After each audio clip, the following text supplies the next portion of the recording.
खुलुमबाय रायजोफोर गोसो सिंनिफ्राय गासैखौबो आरो ससमा खेंख्रा जाबाय जों मा खालामनाव हा ससमा गाननाया बाय उल्था जादोंमोन पात्ता मोनाखैमोन आं भिडिअ बनायनायनि खुन्दैयावनो थ' मा बुंनो आरो भिडिअ बनायनायनि सिगाङाव नैले आङो दै लोंग्रोनि गुलासे नङा खोथिसे थाब थाब लाबाय मा दोङो खोनादो लाबाय दावदैसो लाबोलायबाय आरो बिखासो एवगोन होनदोंमोन नों दहाय बिखा एवदि आङो आरे दाउनि बिखा एवगोन होनना बुंबाथाय आरो दावदैसो लाबोलायबाय दा आङो नै घोटिसे दै लोंबाय दावदैखौ जाबा नै गेस्टिक जाया नैलै रायजोफोर दावदै खुलुमबाय लाना रायजोफोर नैलै जा बुरिया दावदै लाबोना फैदो दासो घोटिसे दै लोंदो दावदैखौ माबोरै जागोन बुं नोंनो जा आं दावदै जाया बायजानो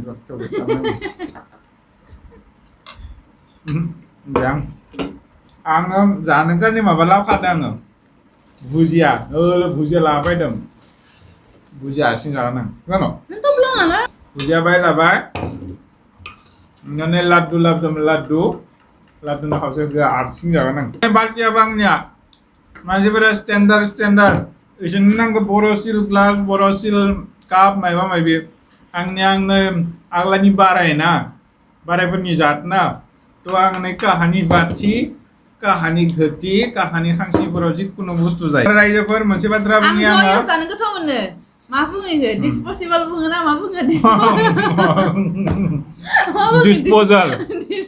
डिसपोजाल प्लेट मोनो ना ग्लास बेयाव जाना गाहाम मोनो आं इयाव जानो गाहाम मोनो जा आरो बिज्रा गार' मानोना इयाव जाबा सुनाङा ना टाइम पास जाबाय आरो मुखैनो गारबाय सुनांलिया इनिखाय गाहाम मोनो डिसपोजेबल डिसपोजाल आङो मेन पइन्टआ माबा नांनिया खानब्रै खानबा जा भिडिअ बनायाखैमोन ना आंनि एकाउन्टनिफ्राय फैसा गोमादोंमोन मा मिथिबायना जा बुरिया एकदम अनलाइनाव एमाजन जा फ्लिपकार्ट जा थ' बुङाबा रायजोफोरनो आं बुंनि एक्सुवेलि बिदि नङा काहिनि खिथानि नङा बेलेग टपिक नङा बुंनि बाय बुंनो लुबैदों बियो एमाजन फ्लिपकार्टआव बुस्थुफोरखौ बुक खालामना दोनो सेफ सला कुर्ति सेन्डाल बेनि उनाव माबा खामाव गाननाय खालामना दोनो थ' आं इनो फैसा होआलै कार्डखौ होना दोनो खमाय कार्डखौबो लिमिट ल' 20,000नि लिमिट ल' थ' 20,000नि बाजार खामै जोब्बा कार्डआ जोब्बाथाय आरो मु खालामनो इदि फैबाय बाय खिथि माखांखो रायजोफोरनो थ' कार्डआव फैसाया जोब्बाय आरो जोब्बायबा बुक खालामनानो फैसायानो सेस 50,000नि बुक खालामना दोनबाय फ्लिपकार्ट आरो एमाजनाव 20,000निल' लिमिट क्रेडिट कार्ड इनो होननाया थ' 20,000निल' लिमिट बा 50,000नि सेभ खालामना दोनबाय फ्लिपकार्ट आरो एमाजनाव सेभ खालामना दोनबाय जे गटाखौ बिहरहै नङाना बुंबाय आं उनाव डिलिट खालामफिनजोबगोन आरो सेभ खालामना दोनबाय दा बायै फैसा गैला क्रेडिट कार्डनि फैसा जोब्बायबा जिथु सेभ खालामना दोनदोंमोन 50,000 इखौ लालच नांबाय थादोबा आंनि मा होनना बुङो नेट बेंकिंनि इउजार आइडिखौ बे मिथियाबा हानसे पेज क'डखौ आंनि जिथु इउपिआइ पेमेन्ट मा होनना बुङो इउपिआइ पेमेन्ट पेटिएम जाबाय बेनि उनाव फनपे जाबाय बिनि इउपिआइ नाम्बारखौ सिरि आं थुनायाव मोनाव लाखिबाय नाम्बाराथ' थाबायबा आं गम मोनबाय आंनि नाम्बारखौ मिथिबाय नेक्स्ट टाइम आं चेन्ज खालामगोन होनना खिन्थु आं टाइमखौनो मोनदिया बावगारना थाबायबा नाम्बारखौ चेन्ज खालामदियाबा इउपिआइनि पेज क'डखौथ' मोनाव थाबायो आरो जोंनिया फुंनि मानानिफ्राय खामानिया नङा बेस्थ' जाना थायो डिउटियाव थांनाय फैनाय गथ'जों गेलेनाय बावगारना थाबाय आं इउपिआइ पेज क'डखौ सिरि नायखामोना लानानै मोनाव थाबाय आइना चेन्ज खालामगोन नंबाय आं बावगारना थाबाय टेनसन लाया लक जाना थायो नालाय माखादे फैसाखौ लानो हानो होनना बेनि उनाव बियो बुक खालामना दोनदो एकदम एमाजनाव फुल बुक खालामनानै नस्थ' आरो 50,000नि मालानो बेनि उनाव आङो उरना थाबाय सानाव बै आंनि आखाइखौ आसुगुर बेलेग दिना बाहाया होमबा खालिबा आसुगुर हाफ्लाबाय थादो आसुगुरफोरखौ साफा खालामना होबाय थादो आं सानदों आरो बा दिनै इमान अनदोना थ' आसुगुर साफा खालामना होबाय थादो Urlago sih, bapak urlago ya. Angar bara onba serba hinjo belek dina ona kanci bara ke onba te be phone ge jai tho man on sedenane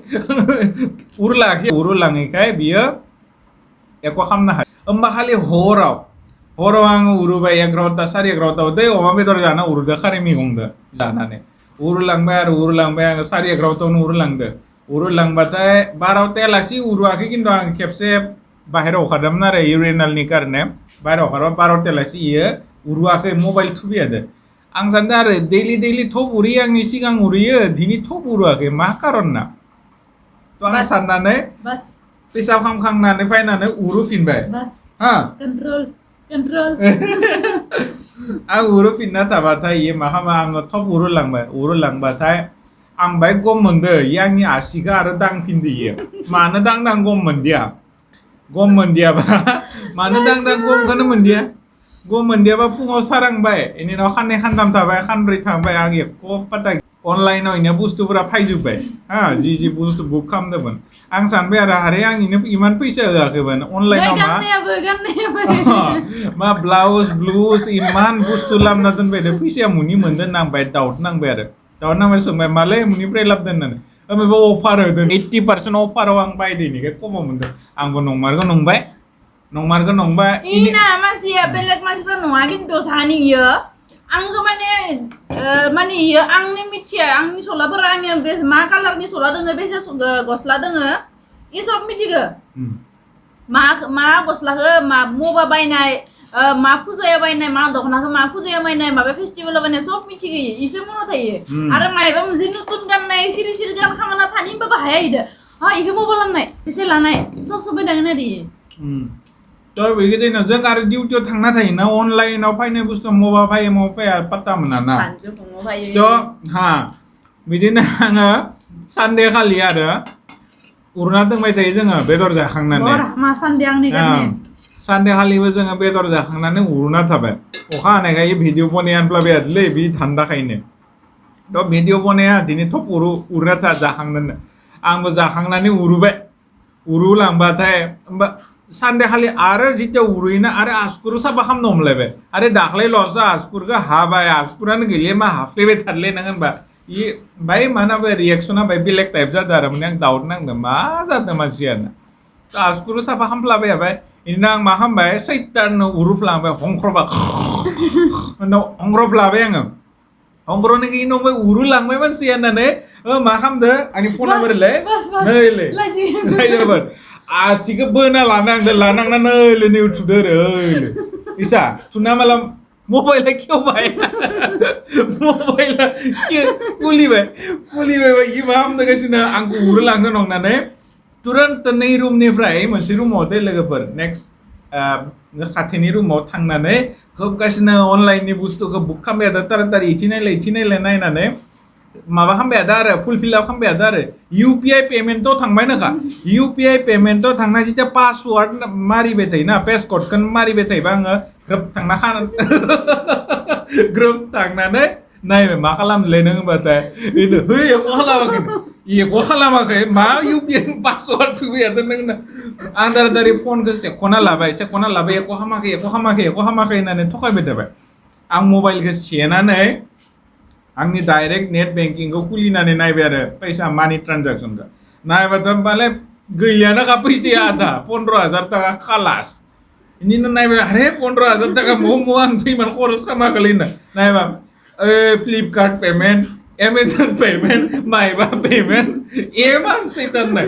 हिनजाव जाति एमान सैतान हे कारणे भाइफोर थबा बाखामना आरो हाबा हामबाबो खाबदान हिनजावफोरा जि बियो हिनजावफोरा जि बियो ना गावनि हिनजावानो जा बिनानावानो जा बिदायानो जा हायोबा हायाबा खाननैसो थानानै होगोन ना बुं आरो हानाया लासे बिनायाव जि बुस्थुखौ इसोरनो नांगौ रिक्वायरमेन्ट इ बुस्थुखौ पक्का हो होआबा नै गेदे खालामगोन एक्चुअली भुला आंनिनो जि बिदा आं होनांगौ मानोना ब्लाउसफोरखौथ' नांखागोन ना लांगा गानबाथाय ब्लाउसखौथ' नांखागोन लांगानि लोगोआव गाननो नङा होमबा थ' खनाखौबो नांगौ बा नै खंख'नि आसानफोरखौबो हाबा जानाय मानसिफोरा गानखानांगौ आरो सिन्दुरखौबो लाखानांगौ नङा होमबा थ' सिन्दुर बिन अफिसाव टाइमफोरा मोनैनि कारणे बायना फैनो हायाबा इ आरो अनलाइननि बुस्थुखौ आंखौ बायनो होआ आरो नि बिश्वास खालामा इयो न' डुप्लिकेट बुस्थु हरगोन होननानै Ini hari ini ya. Itu iya tuh kan sampai ikhlas mereka itu tuh kan ada mana गथ' लानानै आरो डिस्टार्ब मोनो आरो नायलाबाय थानो अनलाइनावबो आङोबा न'बा खामानि जोब्बायनानै आरो होलायबाय था आरो फैसा होनायाव एख' नङा न'नि मानसिया लाबाबो एख' नङा थेवबो आरो उल्टा खरसा खालामो बाराद्राय बाय बाराद्राय खरसा मोना সেইকাৰণে लिमिटलेस जागोन होननानै जोंफोरा पासवार्ड खिथाया आरो बेनिखायनो बुंदों जे भाइमोन কোনোদিন ফোনও फिंगारप्रिन्ट लक खालामना दोननाङा आरो फेस लक खालामना दोनना मिथिबाय फेस लक खालामनानै बादे उरो लांबा माला फनखौ मेगन खाथियाव ओरै लाना फैना मोखां खाथियाव लामना आनलक खालामनानै बास खालि बेखौनो ध्यान हो दा लासिंसिंनि बाथ्रा लासिं एख' नङा भुला आंनिनोबो फिसा फिनला गोदोर सिगाव होआखै दे खिन्थु फिसा सिगाव गाननि ब्लाउस इनाव खना बाना मायबा मायबि ना फुल न' नांगौ बुस्थुफोराखौ जेरै बर्तन नांगोन ना बर्तन बेनि उनाव नों माने खिथाला गोरों आइजिबाय ना एख' नङा गाइखेर लोंलायनोसै दासो दै माबा लोंबाय होथिसे आरो गाइखेर होफैलाय आरो मा फैसा दिहुनना लाना फैबा मानि बेखौ दोनबा 2000 जा 3000 जा 200-300 गायब जाबाय थायो मा होनना बुङो हिसाब मोनालै जोंबो 100-200 आरो मानि बेगनिफ्राय दिहुनबा मौ मोनो आरो मौबा बाजार खालामनायाव जोबदो जां एने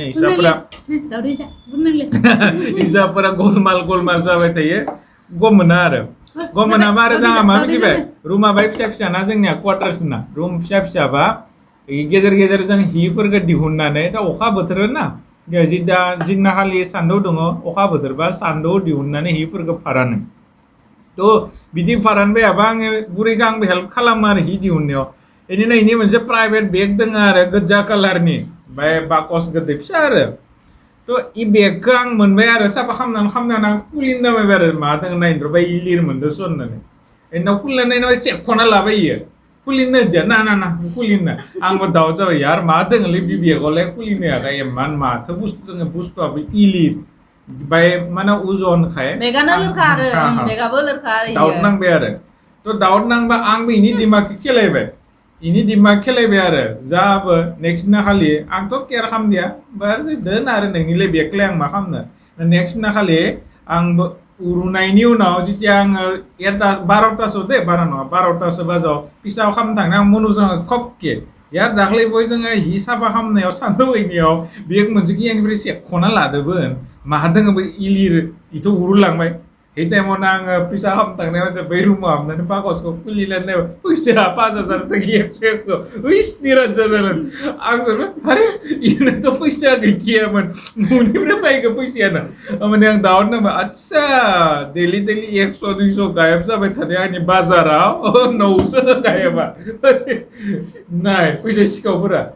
সেইকাৰণে इयावबो बुंनि आङो सोरबाफोर न'खरनि गार्जेनफोरा गावनि हिन्जाव बिनानाव बिफं फिसाज्लाफोरनो थाइसे थाइनै 10 थाखा बिबाथाय होबाय था बिनि मथे होआबा आं दे खाव जालायगोन मिथिबाय नै आं मा मिथिगोन ना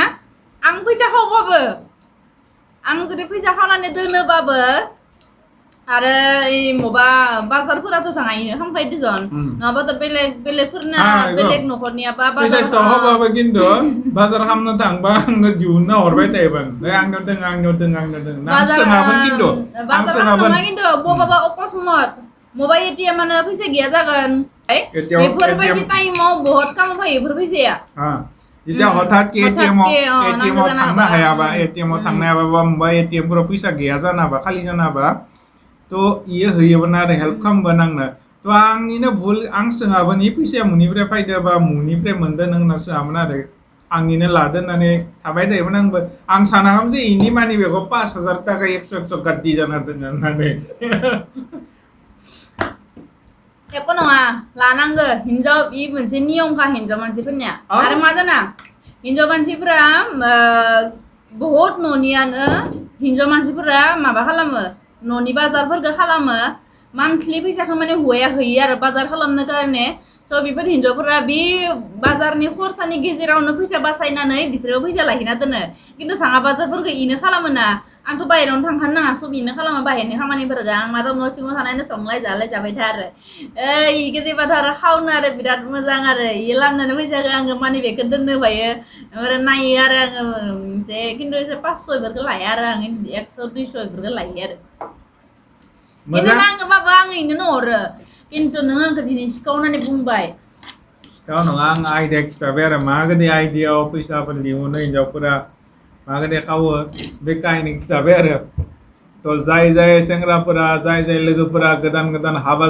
जानो थांदो बा हाबा जानो नागिरदो बेफोर मानसि आंनि भिडिअखौ पक्का नायखा मागade हिन्जावफोरा थखायो to गावनि मानि बेगाव खै थाखा दोनदो दोनाखै डायरियाव लिरनानै दोनखा इनि थाइसे थाइनै गोमादोंबाबो रावबो खावाखै बरोबो गोमायाखै खालि हिन्जावा खावखादो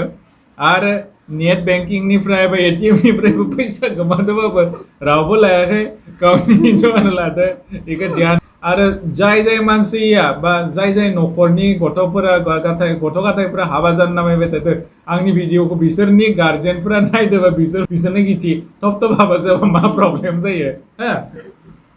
तो कमेन्ट खालाम माबायदि नांदो गोथिसे दै लोंबाय लोगोफोर आरो बिसिनि डायलग बारनानै मा जाखो नै दाउदैयाबो इसिनि थाबाय गल्लाखौबो नों मोननै जाखाबाय नोङो तो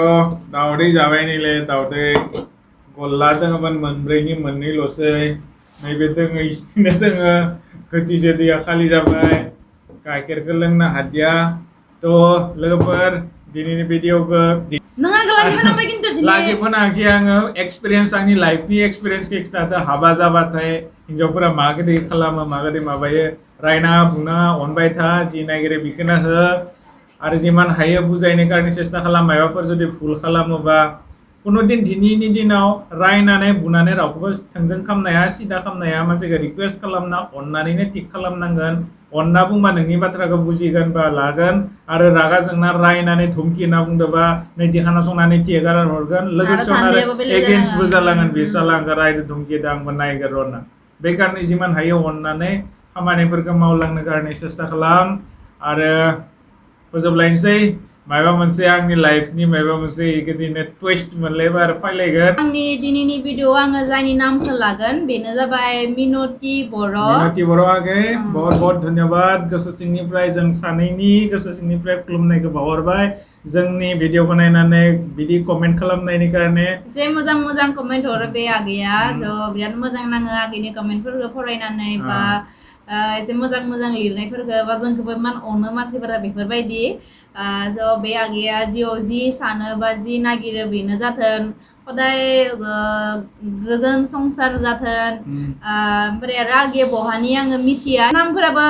सेम थायो स कनफिउज जायो आं बेखायनो एसे माबाखौ स्क्रिनशट खालामनानै आगैनि नामा बेनो आरो नै खनायाव थानायानो बेनि खरसाव दोङो बेनो जाबाय आगै तो बहुत धन्यवाद थैंक यू मिनति आगै जोंनि भिडिअखौ नायनायनि थाखाय जोंखौ एसेबां अननाय होनायनि थाखाय